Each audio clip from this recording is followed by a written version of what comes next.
تاریخ میں ایک ایسا طوفان آیا جس نے پوری مخلوق کو غرق کر دیا۔ اس طوفان کے بعد کس طرح انسانی نسل میں اضافہ ہوا، اس طوفان میں ڈوبنے سے کون سی چیز بچ گئی، یہ طوفان کیوں آیا تھا، طوفان آنے سے پہلے عورتوں کے بچے پیدا ہونے کیوں بند ہو گئے تھے۔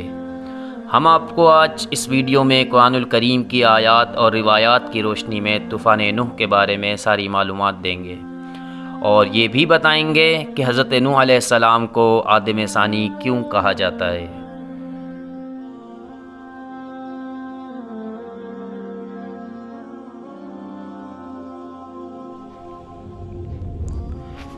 قرآن المجید میں بہت سی آیات میں حضرت نوح علیہ السلام کے بارے میں بیان کیا گیا ہے، اور مجموعی طور پہ قرآن کی 29 سورتوں میں اس عظیم پیغمبر کے بارے میں گفتگو ہوئی ہے۔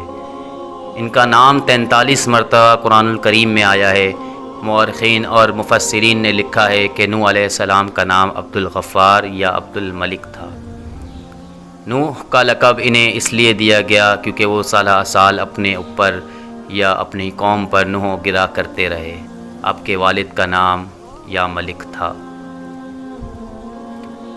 آدم علیہ السلام کے دنیا میں آنے کے بعد ان کی اولاد دنیا میں خوب پلی پھولی، لیکن ایک مدت گزر جانے کے بعد وہ لوگ خدا کو بھول چکے تھے، اور ایک خدا کے بجائے انہوں نے مٹی کے بت بنا لیے تھے، اور نہ صرف ان کی عبادت کرتے بلکہ ہر گھر گھر میں بت رکھے ہوئے تھے جن کی وہ پوجا کیا کرتے تھے، ان سے مرادیں مانگا کرتے تھے۔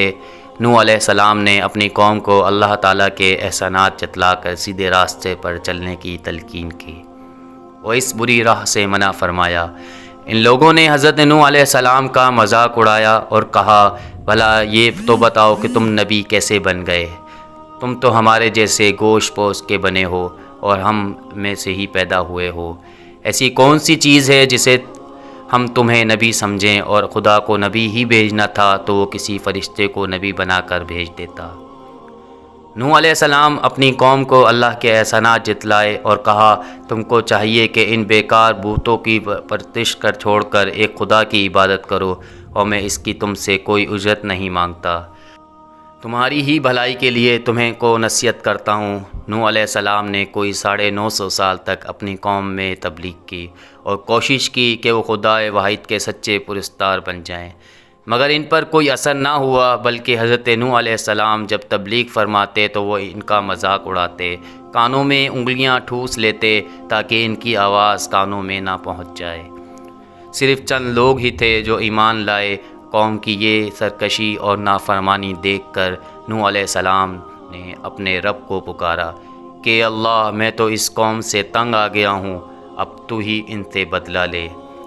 اللہ تعالیٰ نے حضرت نوح علیہ السلام کو حکم دیا کہ ایک کشتی بناؤ، اور یہ بھی حکم دیا کہ دیکھنا، اب کسی کی سفارش نہ کرنا، اب ان پر ضرور عذاب نازل ہو کے رہے گا۔ حضرت نوح علیہ السلام خدا کے حکم کے مطابق کشتی بنانے میں لگ گئے۔ جب آپ کشتی بنا رہے تھے تو قوم کے لوگ ان کا مذاق اڑاتے، طعنے کستے کہ کل تک تو تبلیغ کر رہے تھے، آج بڑے بن گئے ہو۔ کبھی کہتے کہ کشتی تو بنا رہے ہو لیکن دریا کہاں سے لاؤ گے کشتی چلانے کے لیے؟ حضرت نوح علیہ السلام اپنے کام میں لگے رہتے۔ جب کشتی بن کر تیار ہو گئی تو خدا نے حکم دیا کہ اپنے اہل اور ان لوگوں کو کشتی پر سوار کر لو جو مجھ پر ایمان لے آئے ہیں، اور ہر جانور کا ایک ایک جوڑا بھی کشتی میں رکھ لو۔ جب سب لوگ کشتی میں بیٹھ گئے تو خدا کے حکم سے زمین کے سوتے پھوٹ پڑے، اور ان کے ساتھ ہی موسلا دھار بارش شروع ہو گئی۔ زمین پر پانی بڑھنے لگا اور حضرت نوح علیہ السلام کی کشتی پانی میں تیرنے لگی۔ پانی بڑھا تو حضرت نوح علیہ السلام نے دیکھا کہ ان کا بیٹا جس کا نام کنعان تھا پانی میں ڈوبنے لگا ہے۔ آپ نے اسے آواز دی کہ اب بھی آ جاؤ تاکہ خدا کے عذاب سے بچ سکو، مگر اس نے جواب دیا، آپ جائیں، میں کسی پہاڑ کی چوٹی پہ چڑھ کر اپنی جان بچا لوں گا۔ تو آپ نے فرمایا اپنے بیٹے سے کہ بیٹا، آج اللہ رب العزت کے سوا کوئی نہیں بچا سکتا۔ پانی تھا کہ تھمنے کا نام ہی نہ لے رہا تھا۔ دنیا کا نافرمان اور سرکش لوگ اس سیلاب میں فنا کی گھاٹ سو گئے تھے، اور حضرت نوح علیہ السلام کی کشتی جودی پہاڑ کی چوٹی پر جا کے ٹھہر گئی۔ اب خدا کے حکم سے سیلاب تھم گیا، زمین نے سارا پانی اپنے اندر جذب کر لیا۔ اب خدا نے حضرت نوح علیہ السلام کو حکم دیا کہ کشتی سے اتر جاؤ تجھ پر اور وہ لوگ جو تجھ پر ایمان لائے ہیں ان پر ہماری رحمتیں برکتیں نازل ہوں گی۔ چونکہ اس طوفان میں دنیا کے تمام لوگ ہی فنا ہو گئے تھے، صرف چند لوگ ہی زندہ بچے تھے، اس لیے حضرت نوح علیہ السلام کو آدم ثانی بھی کہا جاتا ہے۔ انہی کی اولاد اس وقت دنیا میں آباد ہے۔